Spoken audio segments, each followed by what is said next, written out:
definitely. Okay, with Gerald O'Neill, Terran Tapes is the screenplay. We did a whole Zoom reading of it. We did a best scene reading of it. He's in Australia, and you just said you're having a hot summer, which is I wrote funny because in Canada it's like very cold winter, so everything's the opposite in Australia, right? Oh, definitely. Oh, well, except we don't get it as cold as you ever, Yeah, of ever. course. Nah, we're not that crazy. Yeah, My parents paid £10 to get away from all that stuff. yeah. I just didn't going back to cold. Well, No. you need. I always had the philosophy that you need different perspectives. Every few months, you need a different perspective of life, and the weather kind of helps you out with that. Yeah. No, well, I think the coldest it needs to get is about what you would call about 65, maybe Okay. degrees. That's as cold as it needs to get. Yeah. Over here, it gets rainy and it gets cold. But where I'm living near the coast, there's no frost. There's no snow. There's snow up in the highlands back there. And if you look on a map from space, you'll actually see a whole stack of snow in the Alps where all the crazy people go to ski and that sort of thing. Yeah. But nah, it's not for me. It's not for me. No. So No. tell us what I'll I was gonna say. What huh? tell us what Terran Tapes is all about? Your screenplay, Terran Tapes. Okay. Terran Tapes is all about the story of an ancient demon goddess from our perspective, from our history books. And she's not. She's actually an extraterrestrial who has been stranded here since about 100,000 years ago. And she's going to be here for a very, very long time to come. But in the meantime, she has to survive because it is impossible for her species to be out in the sunlight. They burn up. The specific radiation that's coming from our sun will burn them up. So she has to take on the form of one of the local inhabitants, fill herself up with them. And this she did way back then. But what she didn't realize immediately was that this other entity wasn't from around here. It was actually a manipulative alien itself, a member of the Annunaki. And with this knowledge that she was able to gain from the Anunnaki, she has been able to manipulate the human species to become workers for her. Hmm. They originally are there to monitor this species, which they believed would be the excellent planet killer, a being that you could just deposit and operate like a virus across the entire planet, killing just about everything off. That was their intention. Her intention goes a lot longer. She needs to mutate, pupate, to become something better, something bigger. For this, she needs to have a mate. This comes in a male Kratlian who has actually come into this space around 100 years ago and has again become one like her. The difference between her and him, of course, is that he cannot reproduce. She Hmm. does. And but she will need him to be able to start the pupae system. So at this time, a lot of murders are happening around the Sydney area, a lot of disappearances, and they start checking them out. And a lot of theories regarding vampires come up, more in tongue in cheek, more in jest, but then as things turn out, it just happens to be true. Now we have two kinds of vampires. These are the daughters of Lilitu and the wraiths of Jackdass. Hmm. The wraiths of Jackdass can only feed, and the blood only lasts a very short time, and it keeps them from burning up. The daughters of Lilitu, they are fully functioning beings. They are fully functioning independent women who do not need to feed anywhere as much at all. And mostly it's just menstrual blood that they are drinking. Eventually, Lilitu does pupate and she goes off to seek a quieter spot, only to awaken 80 million years later when she actually came from. Not only an alien, but a time traveler. She had been sent back 80 million years, as had her mate, and now she awakes 80 million years in the future. And that's where the story actually ends. That particular part of the story actually ends. Yeah. I'm working on part 2 and part 3. I've got it all in a plot form. Some of it's actually completed, but a lot of it still needs to be done. So that's part 2 and part 3. This story in itself is a single story. It is a story of the main human contact with the Annunaki, with the Kratlian. So the Annunaki in part 2 and part 3 are minor parts of the story. This main part is of the beginning. So hopefully that gives you an idea of what the story is about. So It's it's quite the basically story then. It's basically yeah, it's fair to say it's quite the story. And it is. It's very complicated, and I think it would lose a heck of a lot if I just tried to tell it in 2 hours. yeah. So I think telling it in this way, I actually get people to experience points of in the same way as we experience memory of our youth and so forth. Our infancy. So there is these little interspersed scenes showing us parts of her history, and we will in part 2 have a same sort of thing happening. It's a very very long story, so you So got to put bits in so through the main story. according to your blog interview, you came up with this idea around 40 years ago. You've been working on this for the last 40 years. Yeah, I used to live in Sydney at that time. I was on the verge of an acting career, and I thought to myself, what better way to actually ensure that there's work than to actually write stories that can be filmed, write stories that can be filmed in Sydney, write stories that can be filmed anywhere in Australia to support the Australian film industry. Yeah. There's a lot of stuff out there that's um, set in America. I don't want to set it in America because there's just too many guns, if you know what I mean. Yeah. The resorting to that kind of violence is not the Australian way. We don't see the need for guns. All of our like, if one of the deadliest animals in the region here came wandering through my house now, if I had a shotgun, a 12 gauge shotgun, I'd miss it. I'd rather have something like a fly swatter because Yeah. you can hit spiders with fly It's an swatters. ideology thing, right? Like even in Canada, we don't really have much guns either, right? So No, no, you're the same part of the North America. I don't know what happens below that border, but the sanity level just seems to drop. You know what I mean? Well, we've got Trump in charge. yeah.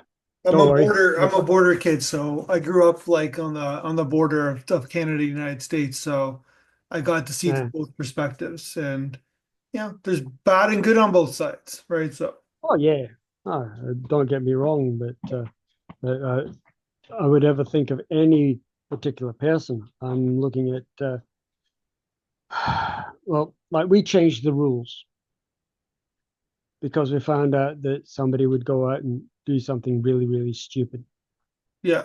and to a lot of people. So we changed the rules completely back in the 1990s. We just said, no, this is not going to happen. You'll have So a gun you and I'm just trying to get the context. So you came up with this idea, you started writing it, and then you kind of like got into domesticated life, you raised a daughter, and then you kind of got back to the story recently. Is that the truth? yeah, similar. My wife has a genetic illness that showed itself when I remarried 35 years ago, which turned out to be an extremely long-term nasty thing. So, like, I had to concentrate on that, basically, keeping her from getting sicker than she was. Uh, it, we've basically stopped her from dying for the last 35 years. And it's an ongoing thing. But the difference between recently and all that 35 years is that I'm not working full time anymore. I'm working in an aged care facility for 3 days a week. And that's more than enough for me. I take care of her here, and that means that I can sit at the computer and just write. I've got all that extra time. I've got time to actually look at competitions. Because the financial circumstances changed, we sold our house and bought a cabin, which that's what this is. It's a cabin in a what you would call a trailer park. Yeah. Yeah, on the edge of a lake. You can actually see it from space, just about 100 kilometers south of Sydney. You can see this place called Wollongong, and just below Wollongong, there's this lake right on the coast. We're on that tiny little slipper of land between the lake and the ocean. So we've got the ocean on that side. We've got the lake just there. Um, it's comfortable, and we've got money in the bank. We're actually in the black for the first time. So I don't need to pursue money as hard as I did. I don't have that stress or anything else. Mhm. So that means that I can spend time with my mind, even, just going down to the edge of the lake there and sitting on the grass or sitting on a chair, or whatever, and just staring out at the lake and taking myself through stories. I've got the time to do that now, where didn't have it for too dang long. So that's why it's just taking me this long to actually get back to it. And I'm actually looking at it from a more mature point of view as well, because hey, I didn't have any of this stuff when I married her. So that's the story. That story, and then you got to use your mind for creativity, and Hmm. then you started writing the script, and then in the blog interview, you get into this story with your brother. You're very candid in about how like he I guess he's a successful he owns a company in Indonesia and Yeah, well, actually, an international company. He just lives in Indonesia, okay, gotcha. so he does special effects, and like as brothers are, we you don't want your kid brother Competitive. hanging, and that just seems to have gone on into our adult life. So I showed him, tried to show him my project quite a few years ago, about 10 years ago, 12 years ago, 20 years ago. And he wasn't interested. So, and I recently, when I got back into the writing and I started writing it out, I wrote him an email saying, hey, because it was his birthday, so I wrote this email and said, happy birthday. Oh, by the way, I'm thinking of giving up. the screenplay. And he says, good. Never really good at that. So I thought, right, okay, I know where you stand now. Uh, Still love him as a brother, Yeah. but I won't uh, offer him any more projects. If this is successful, if someone buys this, uh, I I just won't say to him, "Hey, I won't ram it down his throat."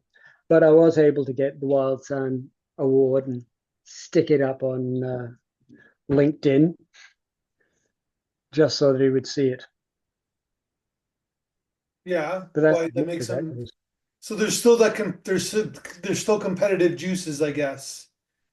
And Well, he seems to have them. I've never had competitive juices. I've had like more the merrier. I much I don't mind working on my own, but I like to work within a team. I love teamwork, yeah, especially when the team is a team and everybody's just full of energy and well, it's an ensemble. That's one of the things I loved about the theatre. Most of the time, it was just an ensemble of people getting together mhm. for the love of the craft. And I want to go back to that. Um, Eventually, I will, but this is as close to it as I can get at the moment. And I'm very, very happy to be able to get to this point. Gotcha. So it's not competitive. It's just more about like you want him to. Is he your younger brother or older brother? Older, So you want him to. So you kind of look up to him because he was an older brother. You kind of want him to exactly. believe in you. Yeah, yeah. Um, but like, uh, I want everybody to believe in me, and a lot of people do. Uh, the thing that I don't want to do is push it. I want people to believe in what I'm doing, if you know what I mean. Yeah. Um,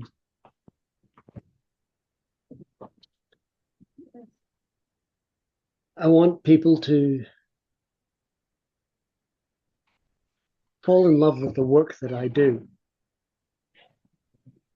I don't need people to actually fall head over heels and start loving me for any other reason Gotcha. or I want people to actually look at that and say I've done something and I think it's really really good here and I want the people around me to say that is good, I like that, and to actually be able to discuss it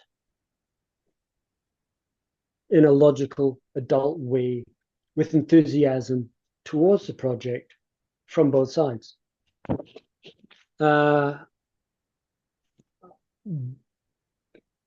I very rarely get that. Mhm. That's why I'm entering these competitions. I want to be able to get myself with people who are enthusiastic. I want to be able to share my project with them so that they can get on board. They can throw in there to Pennethworth to help this become something spectacular. Um, that's what it's about. It's not about me bettering someone else, which is what competition is. It's you are the best at this, and that's all well and good for getting recognition. But the moment you have recognition, people should be able to see the project for what it is and want to come on board for the project Yeah. and make a bigger ensemble. Gotcha. And so yeah, that's you want to be. Yeah, I understand. There's like a creative element, and then it brings people together. And Mm. I saw some of that like on the film sets, like from high budget films to low budget films, and there's something really magical about that. There is. Like a team of people have one goal in common. You see that in sports sometimes as well. Dance, Yeah. right? Yeah. So yeah, Hmm. I get it. Yeah. Well, that's why, well, sports is entertainment, and we're all in the entertainment industry. Yeah. But unlike sports, which has a fixed agenda, the creative arts, whether it be painting, whether it be acting, whether it be writing, they're about telling a story in a way that helps you look at something differently, Yeah. helps you look at the world differently. Um, I think I mentioned a short while ago about, Hopefully, yeah. Like that's the ideal. Ideally, you'd want that, right? So yeah. yeah, So yeah. yeah, So yeah. what do you mean by fixed agenda? Fixed agenda. The fixed agenda is that with a sport, you have to go from point A to point B Yeah. before the other person gets from point A to point B. Yeah. Now that goes from whether or not you're aiming for a goal in soccer or AFL or Aussie rules or whatever, Yeah. or rugby league. You're going from point A to point B, and you have to get to point B first. Oh, I see That's what the you're fixed saying. agenda. That's the fixed agenda. You, as in you are single. You, as in a group of people who have been training and working together, have to get from point A to point B. Yeah. And that's Don't think it's that's the that's same way with doing a play or making a movie. You kind of have to you have to get to a certain point, right? Like, well, but it's different because what you're doing with making a film from scratch or telling a story from scratch. Like when I was an actor, I'd come in after the story was written yeah, and I'd play a character, and there'd be the director and so forth, and everybody else was already involved. The yeah. actors come in at the very end to tell the actual story. And you would leave before Uh, it's edited, and you would leave before it's edited. So you kind of land in the middle. Actors enter yeah, in the middle, right? So actors enter in the middle. yeah, Yeah, so they enter in the middle. You've got your post production at the end of it, and so forth. But when you're point A to point B for a person who is in my position as a writer, completely unknown writer, is to get to the red carpet. All right, so I have to get to the red carpet. I walk along by myself until others join me, and then more people join me, and then more people join me, and then more people join me, and then more people join me, and then we come out with a product as a group hmm at the end. So what has happened is instead of a winner and a loser, there's just a yeah, growth of winners yeah, to the end. And the audience come in, and if we do this right, then the entire audience are winners. There are yeah, no losers, only if it screws up. yeah. And Which the only way it yeah, can screw up is if somebody does something to make it screw up. So you just have to be meticulous all the way through to make sure that it doesn't screw up, like we've been doing with this screenplay. yeah, So it's been done and done and done in this process now. So there's been 3 edits, well, 2 edits. Screenplay comes in, edit, edit. yeah. By the time that it actually, if somebody buys it, I'm hoping that I will say when it is bought, and we actually get to the schedule where we have a big table with lots of people around it, and they're all putting their input into it. It will probably change a little bit again. Sure. It may get a little bit taken out, a little bit put in, and that's okay. That's okay, because what's going to happen is that it's my dream at the moment. It'll be their dream then with me. So it'll be our dream. And by the time it actually goes to filming and all the special effects that have to be put into it, right, I'll be able to put my input into the special effects because I've seen these places, I've seen these beings. So I have a really good idea of what they look like. But if somebody comes up with something that absolutely blows me away, I'm not going to say, no, that's not how it is, because they've added to it. Yeah. And that means that when it actually gets to the stage of where it's up on the big screen, the audiences are going to go, wow. I want this to be bigger than anything that's gone before. Right? You'll never get.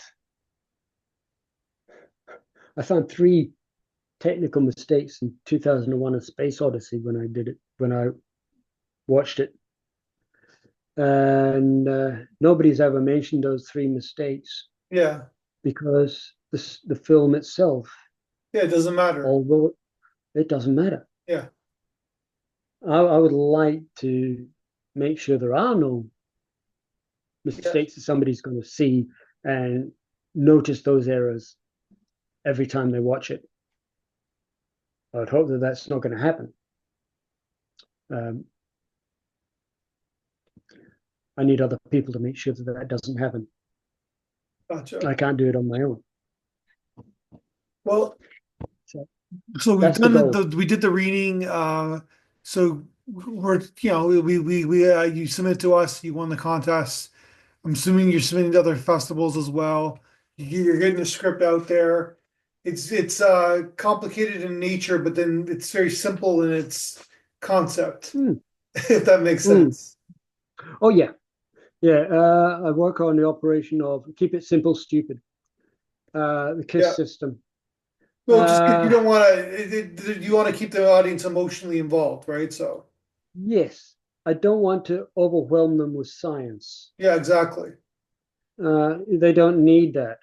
Um, take everything that is important and say, right, okay, that we can try and explain. One critique that I received was that I apparently by making a reference to Buffy the Vampire Slayer, I was making it a bit too obvious for the audience. In my view, it was just saying, "All right, you 2, 3 at the back, just to get you to catch up with Yeah, everybody else. These are vampires. yeah, Everybody else has got a storyline. This is just for you." That's all it is, and it's a throwaway line. It's a lovely little throwaway line. I'm not going to get rid of it until somebody else convinces me to get rid of it, and nobody has yet. yeah, But I want to keep the story simple. exactly. Uh, yeah, we don't want anything too complicated in there. No vampire story has ever been made too complicated. And on that note, yeah, I just yeah, I'm looking forward to seeing what happens next. Is that you're working on a sequel right now, Mm. and yeah, I Yep. just wish you the ultimate best of success. It's good to see you on this ride. It's a good ride, and you're an interesting cat too. Like you say tell like it is. You're honest about everything, so it's good to see. Well, I try to be honest because if you start surrounding yourself with lies, then well, I've got a terrible memory, absolutely terrible It's memory. true, right? Yeah, Yeah, you just think, did I say that? yeah, it's What? easier. Yeah, What are you talking about?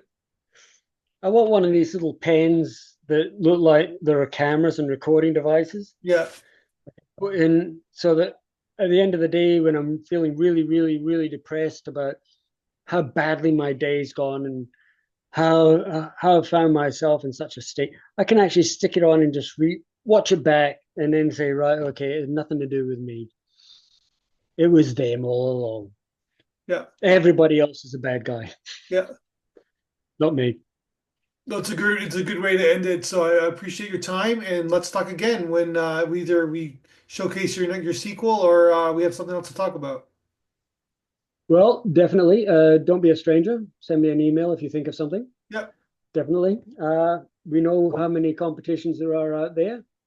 I've entered most of them, I think, now with this latest version. Hey, when you're on a roll, go for it. Yeah, So, exactly. yeah, definitely. All right, man. So it's been a pleasure talking to you, Matthew. You too.